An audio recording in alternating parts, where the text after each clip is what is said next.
చూస్తుంటేనే పొద్దంతా పోయింది.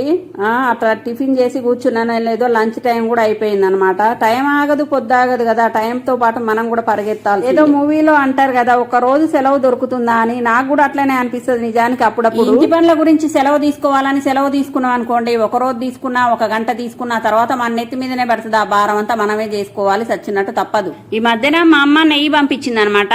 ఆ నెయ్యి అలాగే మూత పెట్టి ఫ్రిడ్జ్ లో పెట్టడం వల్ల అది మంచి స్మెల్ రావట్లేదు. నిన్న మా పిల్లలు అన్నం వల్ల వేసుకున్నారు, అన్నం మొత్తం వదిలేసారు అనమాట. మా వాళ్ళు నోటితో కాదు ముక్కుతో తింటారు. నెయ్యిని పడేయలేక ఒక ప్రయోగం చేసిన నేను. కొన్ని మెంతులు కొన్ని కరివేపాకు వేసి మళ్ళీ వేడి చేసిన. అదే నెయ్యిని అలా వేడి చేసిన తర్వాత ఫ్రెష్ గానే అనిపించింది. ఇంకా వేడివేడిగా అన్నం ఉడికి రెడీగా ఉందన్నమాట. దాంట్లోకి సాంబార్ కారం రెడీ చేసి. సాంబార్ కారం అంటే ఇదేం పెద్ద బ్రహ్మ విద్య కాదు. పొడి కారం ఉంటది కదా మా ఇంట్లో, ఆ పొడి కారంలో కొన్ని ధనియాలు, కొంచెం జీలకర్ర, కొన్ని వెల్లుల్లి వేసి మిక్సీ పట్టేసిన అయిపోయింది సాంబార్ కారం. కారాన్ని తాలింపు పెట్టాల్సిన అవసరం ఏం లేదు. వేడివేడిగా అన్నం నెయ్యితో తినొచ్చు.